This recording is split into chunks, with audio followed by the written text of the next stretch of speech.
Hello, Divine Collective. My name is Kayla, and I'm the person to help you align with the life that you want, that you need, that you deserve. Okay, so make sure you watch my other videos, subscribe, and all that jazz. But today isn't really me talking about something that you could use for yourself. It's sorry, my cat looks like she's about to jump up here.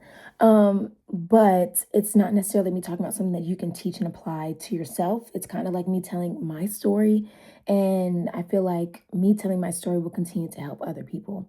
And I'm not gonna lie, I feel like I carry it very well. So I feel like me kind of talking about what exactly happened, how I grew up, and stuff like that will kind of create more of an understanding of how I kind of got here in a sense. And like, regardless, everybody has a story, everybody goes through their own things. And no story is heavier than the other, you know what I mean? Because that's what they physically went through. You can't sit here and say anything about anybody else's journey unless you actually went through the same exact thing. And if you think that, things will continue to show you that no, don't think that. Because the same thing you think about them will come around to you, and then you'll be rethinking everything. So, yeah. So starting out, I grew up with my mom, just me and my mom. And my dad and my mom, they were together when I was like a baby, like a kid, but when my mom had me, well, I was born in North Carolina, Winston-Salem. So when my mom had me, she moved to Virginia with my grandparents and my aunt and my uncle, for more support. So I'm in a completely different state from my dad. And mind you, like my dad is also a fellow entrepreneur, so that was like the beginning of his career, So he didn't come to Virginia, he stayed in Charlotte and was focusing on that. You know what I mean? And as you get older, or as I get older, it's like, of course, I would have wanted a little bit more back then, but like, it's fine. It's great now. Everything happened the way it's supposed to because I don't know. If things were different, I don't know if I would be here today. So I'm grateful for everything that happens. I don't sit here and I'm not mad or blaming anybody. No, that's not the way that I view or perceive things because everybody has their own personal experience and I can't speak on somebody else's experience unless I actually went through it.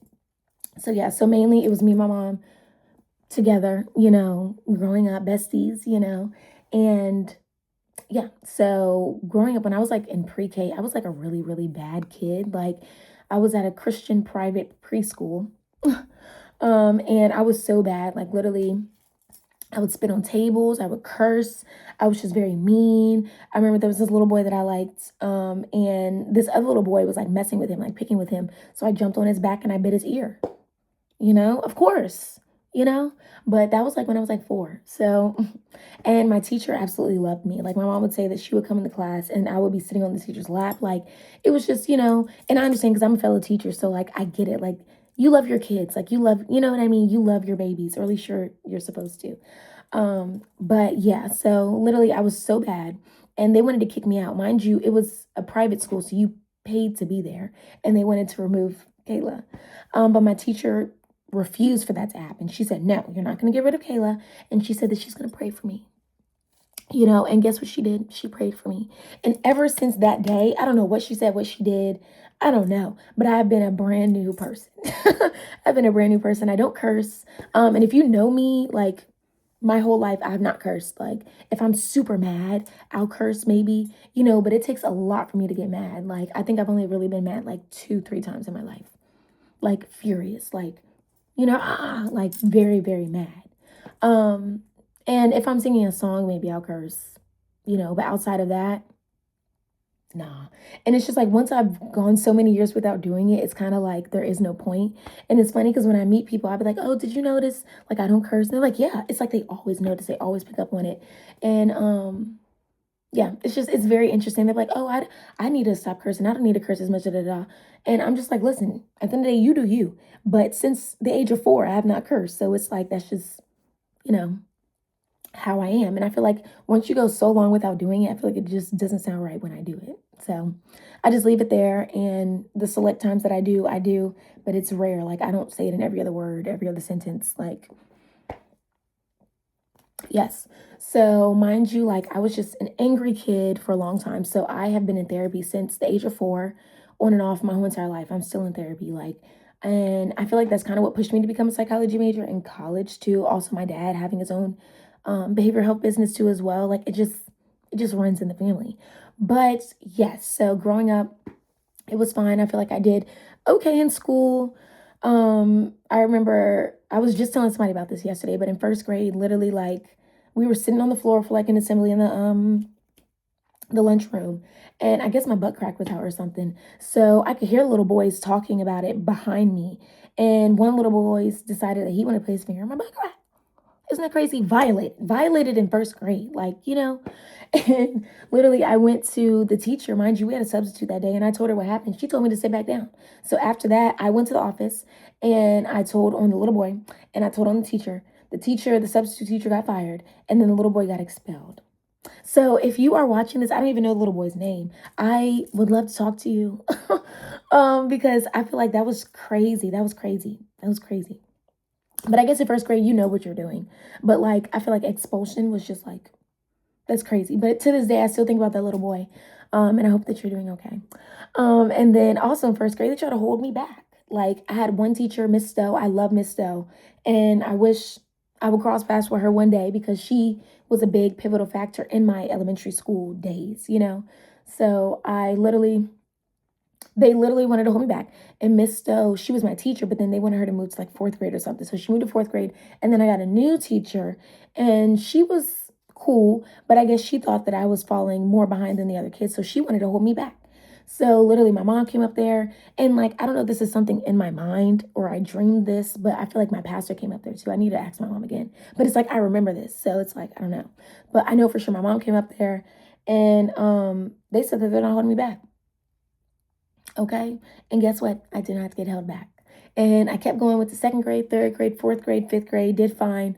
And then I think it was in fifth grade, I got suspended for the first time. And I'm not even really going to go into that story because it's crazy. But I repeated something that somebody else said, but I got in trouble for it and I got suspended for it. But lesson learned at a young age. But yes, so that was my elementary school ish. And then my fifth grade teacher actually put me into all honors in sixth grade. So it's crazy. I went from first grade, they wanted to hold me back, till my fifth grade teacher feeling like I could be in all honors. So I went into all honors in sixth grade, and like that was just very different for me because I don't know, I'm not around, some of these kids. Like I don't know, it's different. So if you've been in honors, you know the difference in between honors and what they call C level. But yeah, it was different. So like it was even to the point like where all these kids like, Luna, back up, Moo. Okay, okay, okay, okay. Say hey, Moo. Say hey, mommy. But literally, I remember like I didn't live in the best neighborhood, best house, da da da da. But all the kids in honors, they lived in like these 2, 3 story beautiful houses and homes. And it's crazy, like your mind as a kid. Like I remember thinking like, oh, like I don't want to get off the bus. Like because the kids that I get off the bus with, obviously are not the kids that get off the bus and their friends. So I was like, oh, mom, can you take me to school? Da da da da da. Like it was just like this whole thing. But mom was like, no, Kayla, you're gonna get on that bus. So got on that bus. And yeah. So, and that was also another lesson too, like learning to love where I am and not compare myself to other people, because at the end of the day, like I don't talk to none of those people no more. And I was only in honors for sixth grade. Then after that, I was back into C level classes where I feel like I should be. And it's not because I did horrible. Like I got like 2 C's, and I guess that wasn't enough for them, or I don't know. So middle school was fine. I'm trying to think if anything big happened in middle school. I don't think so. I don't think so. So then fast forward to high school. And I feel like that was its own experience within itself. So within high school freshman year, I feel like that was cool. That was fine. And then my sophomore year, like my mom, she was in the military. She's retired, 100% disabled or disability. Yeah, disabled. So my sophomore year, my mom got deployed for 6 months. Mind you, my mom's been in the military my whole life and she has never gotten deployed. But they decided then, oh, they're going to deploy her. Wait, no, actually, it was my freshman year because I remember I was like by myself. I was starting my freshman year without my mom, homecoming without my mom. Like, you know what I mean? So, like, literally, my mom had got married maybe like a year or so before that, a few years before that. So like I ended up I could have stayed with my stepdad, but my mom was like, just stay with your grandparents. And if in time you choose to stay with your stepdad, then, you can do that. So I stayed with my grandparents. I was living with my grandparents my freshman year of high school. And my mom wasn't there. I was doing everything by myself. My grandparents are like, they are extremely loving people, but they live life the way that they live life, So certain things that I felt and went through, I couldn't talk to them about. So it was kind of just like me, but what I realized as I get older is that like it's always been me. Like I do have sisters and Luna. I do have sisters and siblings and stuff like that, but like I grew up with just me and my mom, so I've always been by myself. Like it's always been Kayla. So yeah. So my mom had got deployed for 6 months, and then they ended up extending her deployment for an extra month. So that was even worse. So she ended up coming back. I feel like she left like in June or July. She left in the summer, and she ended up coming back in like January, sometime in January of the next year, of course. And it felt like life was just better. It felt like life was just, coming together. I was happy again. You know what I mean? Like I had my mom back, and it was great. And then less than 6 months after that, my mom got diagnosed with stage 3 breast cancer. So then, of course, that was like, it was crazy because I remember the day, I would never forget the day that we found out. Because my mom had to get a test and we had to go in to get results. And mom was like, it's going to be fine. It's going to be good. We're going to go to O'Charlie's afterwards. Da da da da da. We go in there. He tells her stage 3, da da da da. And it's like I just went numb. Like it was just like, didn't cry, didn't say anything, didn't show any emotion, no nothing. And yeah, because like the only person that like I truly do trust in life and that has always had my back unconditionally is like might be taken away. You know what I mean? And like I don't know, like it was just one of the hardest times in my life. One of the hardest times, like if not the hardest. Like it was difficult. So even like watching her go through that, mind you, we didn't go to Charlie's.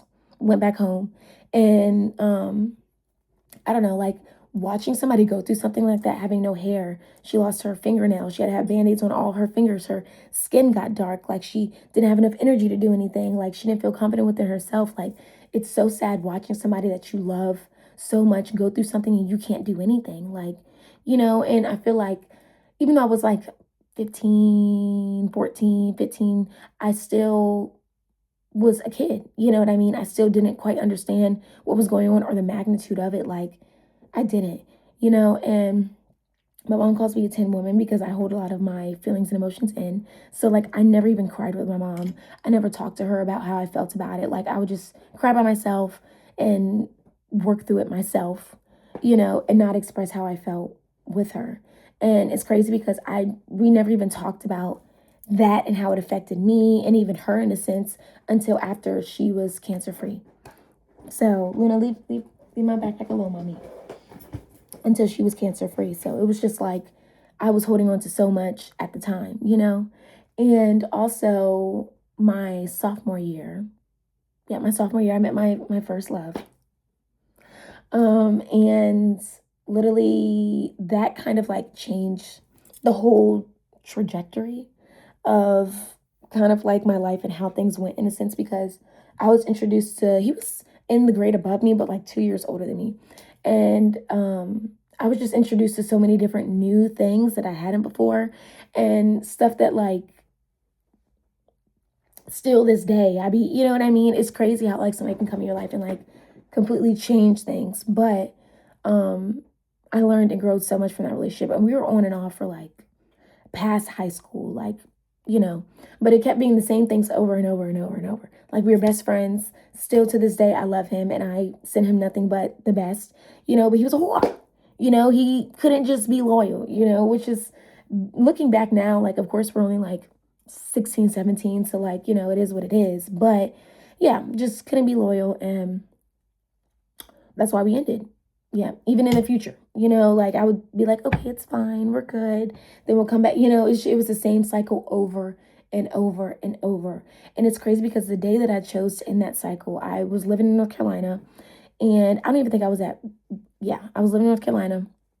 So this is, of course, after high school, and Literally, I told him, I was like, I realized that every time I come back to you is when I feel sad or when I feel like somebody doesn't understand me, and of course, you want to go back to what's familiar and what's comfortable. Like, your girl had that awareness back then, okay? So I was like, and I told him that. And then that's when he decided to take the moment to say anything and everything nasty to break me down. Like, and it's crazy because this has happened like 3 times in my life with people that I was very close to, that when I don't do what they want or I don't do things how they want, or they realize that I'm not the same person that's going to be like, yes, and a people pleaser, they decide that they want to try to tear me down. And each time that they try to do it, it did not work. Okay? It did not work. And of course, each and every one of those people tried to come back into my life. Because guess what? I'm investing since life's birth. Like, I know it. I don't do anything intentionally to anybody. And a lot of times, like, when I am or was a people pleaser, like, I would make sure that I don't do anything to make anybody upset or feel any type of way. You know what I mean? Now, I express how I feel and you take it how you want to take it. And I don't say it in a negative sense. I say it in the way that I would want to receive it. But also, like, I'm not expecting anything out of it. It's just me releasing if I feel like I need to release to you. Because I can write it in a journal. I can give it to God. Like, I don't have to sit here and say how I feel to you and da da da da. Like, no, I'm past that point. I'm past that point. I don't need validation from anybody other than myself. Okay. So, yeah, said anything and everything to try to tear me down. I'm not going to repeat the things that he said because at the end of the day, I don't accept into my reality. And yeah. So then, oh, I forgot to mention this too. So while I was in high school, I was in another relationship. Now, this is when me and my first were off. Like, this was like my senior year, when I was dating Jadon. And literally, it was a great relationship. Like, I don't know, I feel like I grew a lot as a person and I was very giving in that relationship. Because I feel like my mom says I attract broken birds. So I tend to attract people that I try to help and I try to fix and I try to, help improve their life because that's just me as a person. You know what I mean? So it was a very nice, it was a good relationship. Like, but I did everything. I tried to do everything. Like, sat there. I was in school applying for jobs for him. I got him 2 different jobs, got him a job working at Target with me. Well, no, at first I got him a job at Cracker Barrel, lost that job. Then I got him a job at Target working with me, which if you've ever tried to get into Target, it's difficult. So it really pissed me off that he burnt this bridge, but literally he quit. Like, he took we were supposed to take a 15-minute break. He took like a 45-minute break and then came back and then quit. And I'm just like, you know, no matter what I do, it's not good enough. It's not, you know what I mean? Like, that's just how it was. But it's fine because I understood his heart and I understood where he came from. So it's difficult to come out of certain things, especially when you don't even recognize it. But I've always had the gift of being able to see people for how they could be and who they are, but a lot of times people can't even see their potential. So I can't go off potential no more. I got to go off what I actually see. But fast forward, literally I'm in my own apartment and he messaged me. He was like, "Hey Kayla, like, I want to see you, da da da da. I got a job. I got this, you know what I mean? Like, telling me that he's doing better." So I'm like, okay. He told me he got a job at Kroger. Mind you, that's across the street from Target. I was like, okay, when I get off one day, I'll come see you. Came to see him. Mind you, we met in the parking lot. He had his apron on. We were talking and everything seemed cool. And then the next time I had saw him, he had came over to my apartment for us to hang out. And he was just very different. And mind you, he's always been a very happy, positive person. You know what I mean? Always trying to like work on him, work on himself, trying to like, today I'm going to be this, today I'm going to do, you know what I mean? Like, always such like a talkative, happy person. And this day he wasn't talking. This day, like, he had shaved off all his hair and I don't know, he was just off. And there were certain things that he said, like, I remember we were just sitting there. He was like staring up, and I was like, "What are you looking at?" He was like, "I see our angels dancing together." And he had said some other things that was like, it kind of just threw me off. And obviously I couldn't pinpoint what exactly was going on, but I knew that something wasn't right. So yeah. So then after that, I found out that he wasn't working at Kroger, that he ended up getting fired from Kroger, and but mind you, like, I didn't tell you everything about, but literally, like, this boy back in high school, like, we went to senior prom. Well, let me stick to one thing. But yeah, he's always had my back. Like he even fought somebody's mama and daddy over me that were trying to attack me. Like that man he had my back. Like he had my back. So of course I'm gonna, I gave him the opportunity to try to see if things have improved when it comes to like life. Um, but yeah, so he said that he didn't work at Kroger, or he did work at Kroger, but he had went to jail for something dumb, and that came back, and then they ended up firing him and da da da. And basically, I was just like, I'm tired of people lying to me. I'm tired of people, trying to gain access to me and feeling like they can't tell the truth or won't tell the truth, to do that. And that's something I just didn't want to deal with. So I ended up cutting him off. Then fast forward, a month or so later, he ended up washing up in the James River. And it's crazy. Like it's like to this day I still don't know what happened, won't know what happened.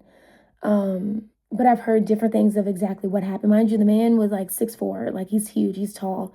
So I've heard, he chose not to be here anymore. And mind you, like every single time that we would hang out, we would go to the lake. We would always be at the water every single day. Like he loved the lake. I started to love the lake because of him.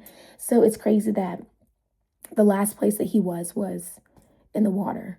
But they said that he went missing New Year's, and they found him like the second week in January. He had washed up, and literally, they said that his body was so decomposed they couldn't identify who he was at first. So then I remember I was at the mall with one of my friends, and I got the call from one of my other friends that this happened. I don't even to this day I don't even know how she found out. I don't know. But she called me and told me that, and literally in the middle of the mall, like I literally just dropped down to the ground and I just started crying. Like, and that was just a heavy, heavy, heavy time. And I feel like that's something that you never fully get over, or get past. And I think about Janon all the time. Like I really do. And it's like I know that he's around me. I know that he's protecting me and guiding me because he did that while he was here. He protected me. Like, I don't know, like that whole situation that happened where he protected me, and it was just, I'll never forget that. So I know that he's doing that from above too as well. But for years it was very difficult. Like I would see his car, I would start crying. I would think about him, I would start crying. Like that was just something, and especially because it felt like he came to me in the end for help, but I wasn't able to see what I needed to see to help him. But what I've realized, and what I, of course, tell myself is like at the end of the day, I can't change anybody. I can only do best of what I can do.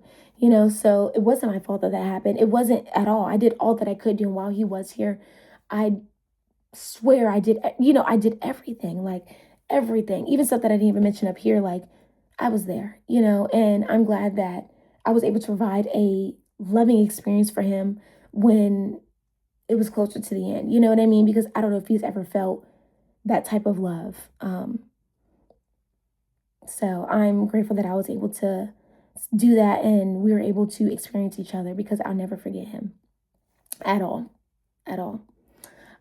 So yeah, that kind of happened. That was like a very big, big moment in my life. And then I remember I was living in North Carolina, and I wasn't happy. I felt like I was stuck. So I was like, oh, I'm gonna come back home, and move back in with my mom, da da da da. And as I'm here visiting, my dad calls me and was like, hey, I don't want you to move back. I will pay for you to go to any HBCU in North Carolina. I just want you to stay in North Carolina. So I'm like, Like I had dropped out of school because I was in community college. I dropped out of school when Jadon passed away. And I was kind of like, forget it. Like, what's the point of doing it all? So I had vowed that I would never go back to school. So when he did propose that like 2 years later or so, I was like, I don't know, maybe I'll go. Maybe I'll go. So I ended up going to Winston-Salem State University, same place my mom went, my grandpa went, and my sister went for a bit of time. And that was the most transformative time for myself. I grew so much at Winston. Mind you, I was only there for 2 years. Like, and that is its own video and experience of how Winston went. But yeah, I learned a lot at that time. And with relationships, friendships, like I really got to see how much of a people pleaser I was, and how much I didn't want to hurt people's feelings. You know what I mean? Like, and it got to the point where I was sacrificing myself. But while I was there, I did meet somebody, and I started dating a girl named Zoe, and we were friends first. Like we were good friends, and then I don't know. Like I'm not gonna say the story of how things started, but it just started, and we just had a great relationship. Like we were just best friends. Like it was great. Like I don't know. I learned so much, and I grew so much in that relationship, and um I don't know, but I felt like I was carrying everything. Like, she had a lot of things that she had to work through and get through, and it got to the point where it was like starting to bring me down. It was starting to make me sad, starting to make me feel the same things that she's feeling, and that's not something that I want. Like, it was just very, very, very, very heavy. So we were living together at the time in Winston, and we had both graduated, and we're like, okay, well, we're dating, we're together, so we want to of course stay together. So her parents still owned her childhood home in Virginia Beach, but they lived in DC. So we were going to move into the home, and then we both get 4 years of college in the state of Virginia. So we were going to do that, live our lives together by the beach. Like, it's just this great, beautiful idea. And then as time went on, I realized that she was lying to me and not telling me the truth. And I didn't realize how much lying like triggered me. Um, but yeah, so a month before we're about to move into the house, we're supposed to move in the house, she told me that she never even asked her mom. So I'm like, okay, well, where am I supposed to go? Like, this is where we're supposed to live. Like, like I have a cat, can't bring my cat back to my dad's house. Like, you know what I mean? Like, what are we supposed to do? So then she asked her mom, and her mom said no. So then I'm like, okay, well, one, you lied to me about it. Two, now we don't have a place to go. So it's like, it just felt like it was a lot. And then, mind you, before we even got our apartment, we were staying in a guy's house in one of his rooms, running out his rooms. And that was a whole thing. Like, he ended up giving us a 5-day eviction notice because we were trying to find another apartment. And then we had to go to the police. Like, it was just like it was just so much. And then I got us that apartment. And then luckily we were able to move in within like that 5-day range. Like it's crazy how everything just, but also like the neighborhood that we were in was very like dangerous. We for spring break we ended up going to Virginia Beach to stay. This was like before we were supposed to move and stuff. So we ended up going to Virginia Beach to stay. We get back, her ignition was taken out her car. Like, and that tore my girl up. Like my girl, like, she had a lot of things going on. And mentally things were just very challenging for her. So every single time something happened, I had to pick up the pieces. Every single time something happened, I had to rebuild her. You know what I mean? But like, it was there for me, and throughout that whole relationship, I really did lost myself trying to make sure that somebody else was okay when they could have taken the time to make sure that they're okay. Like, of course, I'm there to support you, but like, they were so dependent on me fixing them to the point where like I had nothing left for myself. So couldn't do it anymore. So I ended up ending things, and that's when she decided that she wanted to like ruin my life. It's crazy, but you can't stop what God is putting your life in place for you, and that's what people are starting to realize about me. Don't play with me, okay? Don't play. So literally, yeah. So I decided in things. I ended up moving back to Virginia because my mom said I could bring my cat, and I moved in downstairs. And literally, I remember one day she drove to my house. Like, mind you, she lived in Virginia Beach. She drove to my house, didn't tell me she was coming, popped up, and then I'm over here trying to talk to her, help her, and she was like, she is thinking about going to a psych ward and getting help and just all these different things. And once again, like, it was just a lot. Like, it was just a lot. So, then she ended up going back to Virginia Beach, and I just ended things because I just felt like it was very heavy. And you have your family. Like, I don't need to sit here and try to help and fix every single little part of you. I tried for a year, 6 months, you know what I mean? And I couldn't help you. So I feel like there's nothing more I can do, and I'm tired of having my cup be empty. So I ended up cutting her off. And then once again, you remember I said 3 people said so many different things, trying to put me down. And she, oh my gosh, she was the worst. Like, it was like the highest level of anything and everything that you could say to try to tear a person down. That's what she did. That's what she tried to say and what she tried to do. But it worked for a little bit. It worked for a little bit, I'm not gonna lie, you know what I mean? And it's stuck, like, and it's crazy. It's crazy. But it didn't stick that long, okay? So I ended up dropping it, letting it go, and I don't talk to her no more. And then also, like, I had an Etsy too. Like, mind you, I was making my herbs and stuff. Your girl was making money. Like, I made $4,000 or $5,000 within my first 2 months of doing my herbs and stuff. Mind you, my herbs, the highest thing was maybe like $18. But yeah, she decided that she was going to report my Etsy, and my Etsy got taken down.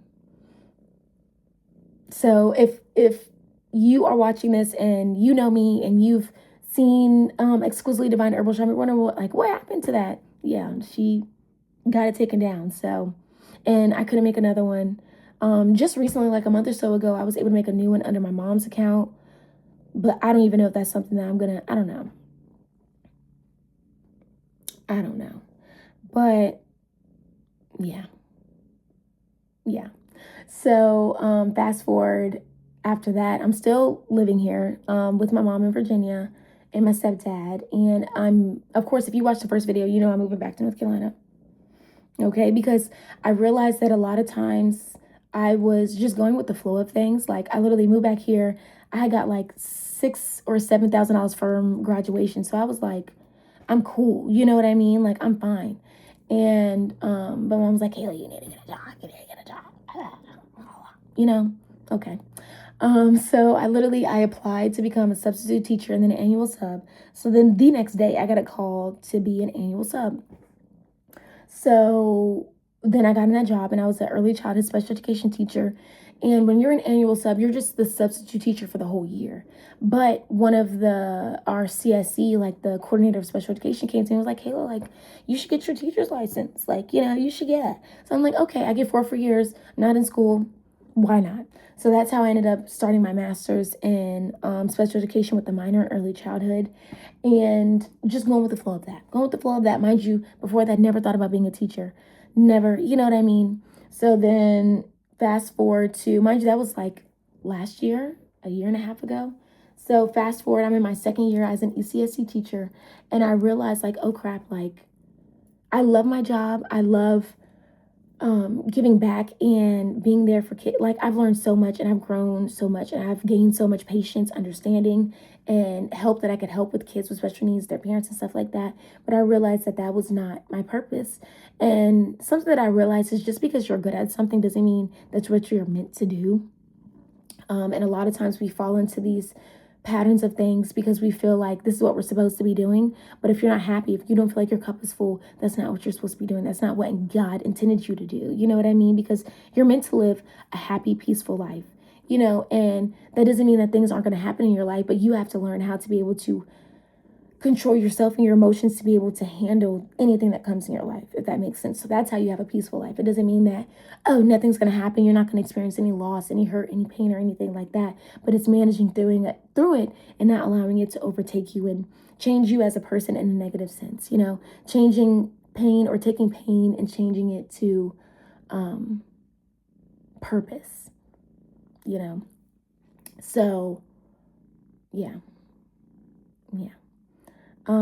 It's crazy. I forgot what I was talking about. But yeah, so that's kind of like a little bit of my journey in a sense. So then, oh yeah, I was still so ECSG. Oh, okay, now I remember.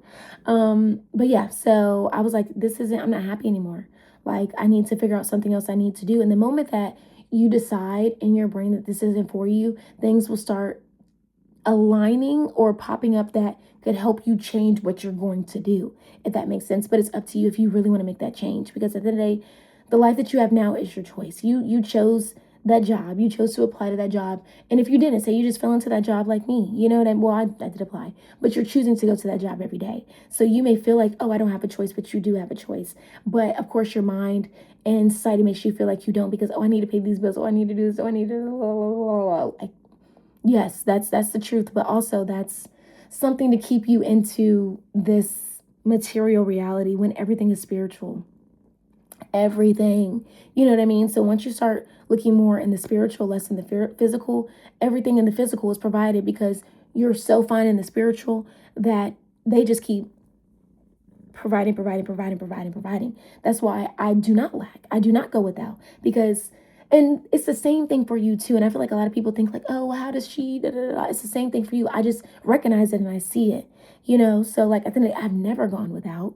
Like, I'm still here today. And even if you feel like, oh, I went without, no, you didn't, because you're still alive, you're still here. You may have wanted to sprinkle a little bit more than what you actually had, but you're still here today. So you did not go without. You know what I mean? Like, you may have went without for a day or two, but it didn't last. It didn't stick because that's not supposed to happen. Okay. But I feel like everything that has happened in my life put me where I am today. It has taught me everything that I needed to learn for myself and where I want to take things in my journey and stuff. And I didn't say everything in this video. There's some other things that happened that really did alter the way that I think and the way that I move and the way I go about things in my relationships, but maybe I'll do a part 2 to it. But, I wanted to come up here and say, like, at the end of the day, people go through things. Everybody has their own story. But I don't allow my story to change and dictate my life in a negative sense. Like, at the end of the day, I'm always going to persevere. I'm always going to do better. I'm always going to grow as a person. And I'm forever going to be that girl. Okay. Forever. Okay. So, but with everything that has happened, what I said and what I did not say, like, I'm still here today. My heart is still open. I'm still open to helping people and open to love and open to growth and open to change, you know what I mean? Regardless of all the things that tried to knock me down and people that try to knock me down. And, it didn't work and it's not going to work because I know me. I'm so good in the spiritual realm and mentally, physically, my relationship with God, that to the point where you can't touch me. You can't touch me. You can't touch me. Like, and that's why everything is continuing to elevate. And over the past year or so, I've really started knowing that. And in my previous video, I talked about the power of knowing. And once you know that you can't be touched, like once you know that you are the best thing since sliced bread, once you know that you are divinely protected and guided, everything aligns. And now is the time that I'm starting to really realize that and practice it and put it into fold. And everything has just been wonderful. Everything's aligning when it comes to my new reality, when it comes to moving back to Charlotte. In the next video, I'll talk about it. I'm going to be on a TV show in November, and literally, like, things are just aligning. Like, I always say crazy, but it's not crazy. I knew it was going to happen, but like seeing it happen and come into fruition, it's just like such a beautiful thing. But yes, so I wanted to sit here and tell a little bit about my story to try to explain kind of where I came from and where I started. And like, at the end of the day, life hasn't always been peaches and cream. But stuff that happened in my life didn't create me. It made me into who I am, and not in a negative sense, in a positive sense. So I took all that pain and rejection and turned it into purpose. So that's why I wanted to share and hopefully encourage you to possibly, do the same and look at your life too as well. Like, dang, this really affected me back then. How's it affecting me now? Is it still affecting me now? How can I allow it to no longer affect me? How can I change this into purpose, or how can I change this perspective into how I grew into who I am today? You know what I mean? And if you grew into who you are today in a negative sense from that past experience, then you need to go back and work through it. You know what I mean? Like, and that's the hardest thing, is like, we don't want to work through things. We don't want to put in the work to work through it. But if you truly want that desired life and what you feel like you deserve, you have to be real with yourself and take accountability. Like, that's the hardest thing. But once you start doing that, it's over with, baby. Over with. But I hope that this video kind of helps with somebody. And if there's something that you possibly went through that you would love to share, definitely put in the comments. I will definitely read and respond to it. And I really do hope that this helps at least 1-2 people. But your journey doesn't make you, it just creates you into who you are, and it's your choice to choose if it creates you into a negative, positive person. Everything is your choice. Everything is your choice. Everything is your choice. A lot of times we feel like we don't have a choice, but you always have a choice.